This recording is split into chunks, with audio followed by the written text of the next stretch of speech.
Breaking news. కాల్పుల విరమణ ప్రకటనను ముందుగా అమెరికా చేయడంపై కాంగ్రెస్ నేతలు మండిపడుతున్నారు. ప్రధాని మోదీపై కూడా రాహుల్ గాంధీ ఫైర్ అవుతూ ఉన్నారు. కాల్పుల విరమణను ట్రంప్ ప్రకటించడం ఏంటి అని రాహుల్ గాంధీ అడుగుతూ ఉన్నారు. యుద్ధం ముగిసింది అనే ప్రకటన చేయడానికి ట్రంప్ ఎవడు అని రాహుల్ గాంధీ అడుగుతున్నారు. కశ్మీర్ సమస్య భారత్ పాకిస్తాన్ది. ఇంతకు ముందు ఉన్న ఒప్పందాల్లో భాగంగానే కశ్మీర్ సమస్యను అంతర్జాతీయ సమాజం ముందు కాకుండా భారత్ పాకిస్తాన్ మధ్య తేల్చుకోవాలి. కానీ ఈ విషయంలో తలదోచడానికి ట్రంప్ ఎవరు అని రాహుల్ గాంధీ ప్రశ్నిస్తూ ఉన్నారు. ఏ షరతులతో కాల్పుల విరమణకు అంగీకరించారు అంటూ రాహుల్ గాంధీ ప్రశ్నిస్తున్నారు. ప్రజలకు నిజాలు తెలియాలి అని రాహుల్ గాంధీ ప్రశ్నిస్తున్నారు. యుద్ధానికి మేము పూర్తి మద్దతును పలికామంటున్నారు. నిజానికి భారత్ పాకిస్తాన్పై సైనిక చర్య తీసుకునే సమయంలో ఆపరేషన్ సింధుని ప్రారంభించడానికి ముందు ఆల్ పార్టీ మీటింగుకు పిలుపునిచ్చింది. పహల్గామ్లో 26 మంది మరణానికి కారణమైన పాకిస్తాన్ ప్రేరేపిత ఉగ్రవాదుల పీచు మనస్సానికి మనం తీసుకునే చర్యలకు అన్ని పార్టీల మద్దతు కావాలి అని ప్రభుత్వం అడిగింది. అన్ని పార్టీలు కూడా ముక్త కంఠంతో పాకిస్తాన్కు బుద్ధి చెప్పడానికి ముందుకొచ్చాయి. ఎంఐఎంతో సహా అన్ని పార్టీలు కూడా పాకిస్తాన్కి బుద్ధి చెప్పడానికి ముందుకొచ్చాయి. ప్రభుత్వం తీసుకునే చర్యలకు సపోర్ట్ చేశాయి. కానీ ఉన్నట్టుండి గురువారం అమెరికా అధ్యక్షుడు ట్రంప్ ఇరు దేశాలు సంయమనం పాటించాలి, కాల్పుల విరమణకు అంగీకరించాయి అంటూ ట్రంప్ ముందుగా ఆయన ఎక్స్లో పోస్ట్ చేయడం, ఆ తర్వాత మనం కూడా అదే దిశగా ముందుకు వెళుతూ ఉండటంతో ఒక్కసారిగా దేశ ప్రజలు కూడా షాక్ అయ్యారు, ఆశ్చర్యానికి గురయ్యారు. ఇటు భారతదేశంలో ప్రతిపక్షాలు కూడా ఆశ్చర్యానికి గురయ్యాయి. యుద్ధానికి మేము సంపూర్ణ మద్దతు తెలిపాము, యుద్ధం ఆపుతున్నట్టుగా ప్రతిపక్షాలకు ముందుగా ఎందుకు చెప్పలేదు అని రాహుల్ గాంధీ ప్రశ్నిస్తూ ఉన్నారు. యుద్ధానికి వెళ్ళటానికి పాకిస్తాన్పై సైనిక చర్య తీసుకునే విషయంలో అన్ని పార్టీల సమావేశాన్ని ఏర్పాటు చేసి అన్ని పార్టీల మద్దతు కోరిన ప్రభుత్వం యుద్ధానికి పాస్ చేస్తున్నామో, బ్రేక్ చేస్తున్నామో, లేదా కాల్పుల విరమణ నిర్ణయాన్ని తీసుకుంటున్నామనే విషయాన్ని అమెరికా ఎందుకు ప్రకటించాల్సి వచ్చింది? ఇందులో అమెరికాకు ఉన్న ఉత్సాహం ఏంటి, అమెరికాకు ఉన్న ఇంట్రెస్ట్ ఏంటి అని రాహుల్ గాంధీ ప్రశ్నిస్తూ ఉన్నారు. రాహుల్ గాంధీ ఈ విషయంపై వెంటనే సమాధానం చెప్పాలి అని అంటూ ఉన్నారు. వెంటనే పార్లమెంటు ప్రత్యేక సమావేశాన్ని పెట్టి ఆపరేషన్ సింధూర్పై ప్రభుత్వం స్పందించాలని అంటూ ఉన్నారు. ఆపరేషన్ సింధూర్ ద్వారా మనం సాధించిందేంటి, కోల్పోయిందేంటి చెప్పాలి ప్రజలకు అంటూ రాహుల్ గాంధీ ప్రశ్నిస్తూ ఉన్నారు. నిజానికి ఒక్కసారి అందరూ కూడా గుర్తు చేసుకోవాల్సిన విషయం, అమెరికా ఇప్పుడు మనకి సహాయం చేస్తున్నాము అంటూ స్నేహహస్తాన్ని అందిస్తూ ఉంది. కానీ అమెరికా గతంలో మనకి ఏం చేసింది అనే విషయాన్ని కూడా మనం గుర్తుపెట్టుకోవాలి. పాకిస్తాన్ రక్షణ శాఖ మంత్రి చెప్పాడు, అమెరికా, బ్రిటన్ లాంటి పశ్చిమ దేశాల ప్రాపకం కోసం, పశ్చిమ దేశాల ప్రోద్బలంతోనే మా దేశంలో మేము ఉగ్రవాదాన్ని పెంచి పోషించాము అని పాకిస్తాన్ రక్షణ శాఖ మంత్రి చెప్పాడు. కానీ ఇప్పుడు అమెరికా అంటూ ఉంది, భారతదేశంలో శాంతి నెలకొనాలి, 2 అణ్వాయుధ దేశాలు యుద్ధం చేసుకోవద్దు, కాల్పుల విరమణకు ముందుకు వెళ్ళండి అంటూ ఏకంగా అమెరికానే కాల్పుల విరమణను ప్రకటించేసింది. ట్రంప్ అత్యుత్సాహపరుడు ట్రంప్ కాల్పుల విరమణను తనే ప్రకటించేశాడు. ఆ తర్వాత మనం కూడా ఆ దిశగా ముందుకు వెళ్ళాం.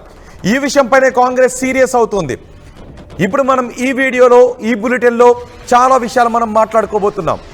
ఈ మాట్లాడుకునే విషయాలలో ప్రజలుగా మీ అభిప్రాయం కూడా కావాలి. అందుకే మీ అభిప్రాయాన్ని తెలియజేసాము. మీ అభిప్రాయం తెలియజేస్తూనే ఉండండి. ఒకసారి నేను మా ప్రతినిధి కృష్ణమోహన్తో మాట్లాడతాను. కృష్ణమోహన్తో మాట్లాడిన తర్వాత మళ్ళీ మనం అమెరికా గురించి చాలా విషయాలు మాట్లాడుకుందాం. పహల్గామ్ ఘటన గుర్తుంది కదా. పహల్గామ్ ఘటన కంటే ముందు భారతదేశంలో పాకిస్తాన్ ప్రేరేపిత ఉగ్రవాదులు సృష్టించిన ఎన్నో మారణహోమాలు మనకు గుర్తున్నాయి కదా. ఎంతోమంది భారతీయ బిడ్డల కన్నీళ్లు మనకి ఇంకా గుర్తున్నాయి కదా. పహల్గామ్లో మన జరిగిన ఘటనలో కూడా మన దేశ పౌరుల మంగళసూత్రాలు తెంచడానికి వాళ్ళు చేసిన కుయుక్తులు గుర్తున్నాయి కదా. మీకు కాందహార్ ఘటనను కూడా గుర్తు చేసుకోండి. కాందహార్లో విమానాన్ని హైజాక్ చేసి ఆ సమయంలో కూడా ఒక జంట హనీమూన్కి వెళ్ళింది. ఒక జంట అంటే పాకిస్తాన్కి బహుశా భార్యల ముందు భర్తలను చంపటం పాకిస్తాన్కి ఇది ఒక అలవాటు. కాందహార్లో మసూద్ అజార్ని విడిపించుకుని వెళ్ళిపోయే సమయంలో ఆ ఫ్లైట్లో కూడా హనీమూన్కి వెళ్ళినటువంటి ఒక జంట అక్కడ ఉంటే భార్య ముందు భర్తను చంపేశారు ఆ ఫ్లైట్లో. ఆ తర్వాత మన పహల్గామ్లో కూడా భార్యల ముందు భర్తలను చంపేశారు. భార్యల మెడలో మంగళసూత్రాలు తెంచేస్తారు. పాకిస్తాన్కి ఇలాంటి పైశాచికత్వం చాలా అలవాటు. సో ఇప్పుడు ఆ పాకిస్తాన్కి మనం బుద్ధి చెప్పడానికి మనం తీసుకున్నటువంటి చర్య 1971 తర్వాత యుద్ధ సన్నాహాలు ఆ స్థాయిలో తీసుకున్నటువంటి చర్య ఇదే. ఆ తర్వాత 1999లో కార్గిల్ యుద్ధం చేసినప్పటికీ ఇప్పుడు మనం 71 నాటి లాంటి సన్నాహాలను మనం చేసాం. కానీ ఇప్పుడు యుద్ధానికి పాజో బ్రేకో ఇచ్చారని అంటున్నారు. ఇంకా పూర్తి క్లారిటీ రాలేదు. కానీ ఈ పాజో బ్రేకో ఇవ్వటానికి అమెరికా ఎవరు? అమెరికా ముందుగా ప్రకటించడం ఏంటి? ప్రతిపక్షాలను సమావేశపరిచి కదా ముందు నిర్ణయం తీసుకోవాల్సింది అని రాహుల్ గాంధీ అని అంటున్నారు. సో మనం ఇంకా చాలా విషయాలు మనం మాట్లాడుకోబోతున్నాం. మా ప్రతినిధి కృష్ణమోహన్ కూడా మనకు అందుబాటులో ఉన్నారు. కృష్ణమోహన్తో మనం మాట్లాడదాం.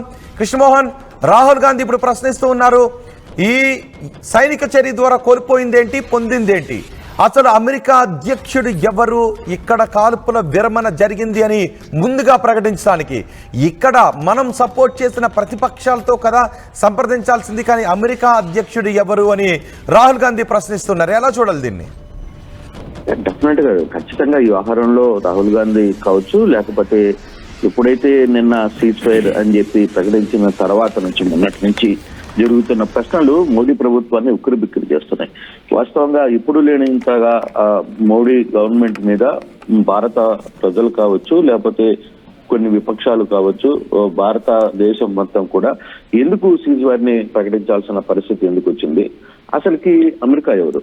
వాస్తవంగా అమెరికాని ఏంటి? మనం ఇప్పుడు 4 రోజుల పాటు లేదు 6 రోజుల పాటు మనం యుద్ధం చేస్తే ఆ యుద్ధంలో మనం కోల్పోయామా? మనం ఏమైనా సాధించామా? ఎందుకు సీజ్ ఫైర్ చేయాలి? సీజ్ ఫైర్ ని ప్రకటించాల్సిన అంశాలు ఏంటి? ఎందుకు ప్రకటించాలి? కనీసం వాళ్ళ వల్ల మనకేమన్నా అంటే ఈ 2 దేశాల మధ్య ఏమన్నా ఒప్పందాలు జరిగాయా? ఆ ఒప్పందాల్లో భారత్ కి మేలు జరిగిందా, కీడు జరిగిందా? ఎన్ని అంశాలను కూడా పబ్లిక్ డొమైన్స్ నుంచి కూడా విపరీతమైన ప్రెజర్ భారతదేశానికి. అయితే నిన్న మోడీ వదిలేదు, ఖచ్చితంగా వాళ్ళు కాల్పులు జరిపితే మనం కాల్పులు జరుపుతామని చెప్తున్నారు. కానీ నిన్న రాత్రి కూడా వెపన్స్ కొన్ని డ్రోన్స్ యాక్టివేట్ అయినాయి, కొన్ని భూభాగం మీద పడ్డాయనేది ఆల్ నేషనల్ మీడియాస్ మొత్తం కూడా హోరెత్తుతున్న పరిస్థితి. మరి కాల్పుల విరమణకి అసలుకి కాల్పుల విరమణ ట్రంప్ ప్రకటించడం ఏంటి? మన 2 దేశాల మధ్య జరుగుతున్న వారిలో ట్రంప్ ఎవరు? ట్రంప్ ఎందుకు ప్రకటించాల్సిన వచ్చింది? మనకంటే కూడా ట్రంపే ముందు దాన్ని ఎందుకు ప్రకటించాడు? అసలు మీ 2 దేశాల మధ్య జరిగిన ఒప్పందం ఏంటి? మీ 2 దేశాలు కూర్చున్నాయా? మీ 2 దేశాలు అసలు మాట్లాడుకున్నాయా? మీ 2 దేశాల మధ్య ఏం జరిగింది అనే ప్రశ్నలు ప్రతి ఒక్కటి కూడా అడుగుతున్న పరిస్థితి. అసలు కాశ్మీర్ సమస్య, సిమ్లా ఒప్పందం ఏంటి? కాశ్మీర్ సమస్యను పరిష్కరించారా? లేదా సిమ్లా ఒప్పందం నుంచి మనం విరమించుకుంటున్నామా? ఎన్ని అంశాలన్నీ కూడా ఒకదాని మీద ఒకటి ప్రశ్నలు వస్తున్న పరిస్థితి. ఏ షరతులతో కాల్పుల విరమణ అంగీకరించారు? ఇవన్నీ కూడా రాహుల్ నిన్న గట్టిగా మాట్లాడిన పరిస్థితి. ప్రజలకి నిజాలు తెలియాలి. యుద్ధానికి భారతదేశం మొత్తం మన అనకుండా భారతదేశం మొత్తం కూడా సంపూర్ణ మద్దతు ప్రకటించిన నేపథ్యంలో యుద్ధం ఆపుతున్నట్టుగా కనీసం ప్రతిపక్షాలకు కూడా ఎందుకు సమాచారం చెప్పలేదు అనేది రాహుల్ ప్రశ్న. వెంటనే పార్లమెంటరీ ప్రత్యేక సమావేశం ఏర్పాటు చేయాలి. ఆపరేషన్ సింధూర్ పై అసలు ఏం జరిగిందో చర్చించాలి. పూర్తిగా కూడా నిన్న కూడా మీడియా సమావేశానికి సంబంధించిన వ్యవహారంలో కూడా త్రివిధ దళాలకు సంబంధించిన అధిపతులు మీడియాతో మాట్లాడుతున్నప్పుడు కూడా కొన్ని సమాధానాలకి, కొన్ని ప్రశ్నలకి సమాధానాలు ఇవ్వకుండానే అక్కడి నుంచి లేచి వెళ్ళిపోయారు అనేది ఒక చర్చ. సో ఇవన్నీ కూడా ఇప్పటికీ పుల్వామా దాడి జరిగిన దాని మీద పాకిస్తాన్ ఏం చెప్తుంది? పాకిస్తాన్ క్లియర్ గా ప్రకటించుకుందా? లేదు మేమే దాడులు చేశామని చెప్పిందా? లేదు ఫర్దర్ గా జరుగుతున్న అంశాలు ఏంటి? మన భారతదేశానికి పాకిస్తాన్ మధ్య ఉన్న కొన్ని సమస్యలు ఉన్నాయి. ఆ సమస్యలు పరిష్కరించుకునేందుకు ఒప్పందం జరిగిందా? మీరిద్దరూ కూర్చున్నారా? అసలు ఎవరితో ఏం మాట్లాడారు? ఇంత ఒకవైపు సీజ్ ఫైర్ ప్రకటించిన తర్వాత కూడా పాకిస్తాన్ కాల్పులు జరుగుతుంటే ఎందుకు భారత్ మౌనంగా ఉండాల్సిన పరిస్థితి ఏంటి? అసలుకి ఎందుకు భారత్ ట్రంప్ కి మోకరిల్లాల్సిన పరిస్థితి ఏంటి? చాలా పెద్దవాడు జరుగుతుంది. సోషల్ మీడియాలో పెద్ద ఎత్తున చర్చ ఇదే. ట్రంప్ కి ఇప్పుడు కాంగ్రెస్ అడుగుతున్నది యుద్ధాన్ని ప్రతిపక్షాలతో చర్చించకుండా ఎందుకు పాస్ చేసే ప్రయత్నం చేస్తున్నారు అనా, లేదంటే అమెరికా ఎందుకు ఈ విషయంలో ప్రకటన చేసింది అనేదా కాంగ్రెస్ అడుగుతున్న ప్రశ్న? కాదు రెండు అంశాలను కూడా మనం చూడాలి రోహిత్. డెఫినెట్ గా ఇక్కడ ఒక యుద్ధం జరుగుతున్నప్పుడు ప్రతిపక్షాలకి కొంత సమాచారం అందించాల్సిన అవసరం ఉంది. ఓకే, సర్జికల్ స్ట్రైక్స్ చేశారు మొన్న. సర్జికల్ స్ట్రైక్స్ జరిగినప్పుడు దాన్ని అన్ని రాజకీయ పక్షాలు కూడా సర్జికల్ స్ట్రైక్ సంబంధించి ఓకే, ఎవరికి తెలియకుండా సర్జికల్ స్ట్రైక్ అంటేనే ఎవరికి తెలియకుండా చేశారు. ఓకే, దాన్ని అందరూ హర్షించారు. నేను యుద్ధానికి పోతున్నామన్నారు, మేము కాల్పులు జరుపుతున్నామన్నారు, మీరు కాల్పులు జరపడానికి కూడా మేము ఓకే. అయితే సమస్యలు పెద్ద ఎత్తున సృష్టి కాకుండా ఎక్కడికక్కడ వ్యవహారాలని చెప్పండి అని చెప్పి గతంలో చెప్పిన పరిస్థితి. ఇప్పుడు దీని మీద అసలు ఆపరేషన్ సింధూర్ అసలు అనేది ఎందుకు మనం చేసాం, మనం ఏం చేసాం, ఇప్పటి వరకు అక్కడ వాళ్ళ వ్యవస్థ భూభాగంలో మనం ఏం చేసాం, మన భూభాగంలో ఎంత నష్టం జరిగింది, ఈ రెండు సమస్యలు ప్రజలకి తెలియాలి కదా. మీరు అంతా వన్ సైడ్ వేలోనే వెళ్తున్నారు. వన్ సైడ్ ఇది ప్రజాస్వామ్య ప్రభుత్వం కదా. బేసిక్ గా ఏం జరుగుతుంది ఏంటి అనేది ఖచ్చితంగా కొంత భారత ప్రజలకి తెలియాల్సిన పరిస్థితి ఉంది కదా. మనం కరాచీ మీద దాడి చేయండిరా బాబు అని భారత ప్రజలు మొత్తం అనుకుంటుంటే నిన్న పోయి మనం హైదరాబాద్ లో కరాచీ బేకరీ మీద దాడి చేశాం. అంటే అటువంటి పరిస్థితులు ఉన్నాయి. సో అటువంటి సిచ్యువేషన్ కి భారత పబ్లిక్ ప్రజలకి తెలియాలి అనేది ఒక అంశం. అందుకోసమే ఇప్పుడు రాహుల్ మాట్లాడుతున్నా, ఇంకొకరు మాట్లాడుతున్నా, అసలు ఏంటి మీ మధ్య జరిగిన ఆ సీజ్ ఫైర్ కి గల కారణాలు ఏంటి, అసలు యుద్ధం జరగబోతుందా? స్టిల్ ఈ రోజు మార్నింగ్ కూడా కొన్ని దగ్గర డ్రోన్స్ యాక్టివేట్ అయినాయని కొంత సమాచారం ఉంది.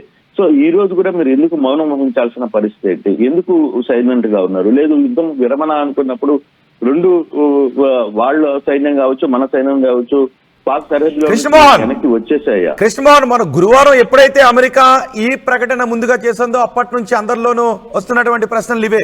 ఎందుకు ఇప్పుడు పాస్ చేశారు, ఎందుకు కాల్పుల విరమణ చేస్తున్నారని. ఎందుకంటే పాకిస్తాన్ అన్న మాటలను ఇప్పటికీ అందరూ గుర్తుపెట్టుకుంటూ ఉన్నారు. రక్షణ శాఖ మంత్రి ఏమన్నాడు, అమెరికా బ్రిటన్ లాంటి పశ్చిమ దేశాల సపోర్ట్తోనే మేము ఈ చెత్త పనులన్నీ చేశామని రక్షణ మంత్రి అన్నాడు.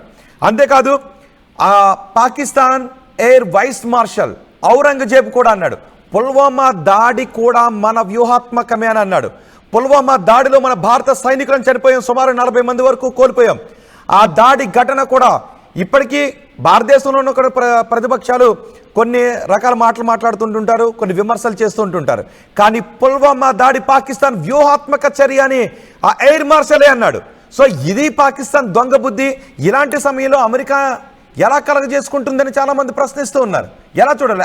ఎయిర్ వైస్ మార్షల్ ఔరంగజేబే అన్నాడు. ఒకసారి కృష్ణమోహన్, నేను మీ దగ్గరకు వస్తాను, మీరు లైన్లోనే ఉండండి. ఒకసారి ఎయిర్ వైస్ మార్షల్ ఔరంగజేబ్ ఏమన్నాడో చూద్దాం. పీసీఆర్ ఒకసారి బయటను ప్లే చేద్దాం. If Pakistan's airspace, Pakistan's land, Pakistan's ADIZ and territorial waters, there's no compromise. There's no compromise. Pakistan's people, when they are threatened, their loss of life, loss of material, it cannot go unnoticed, cannot go like that. We owe it to our nation. And the pride and the trust the Pakistani nation has on our armed forces, we have always upheld it at all cost. At all cost. We did try to tell them with our tactical brilliance in Pulwama.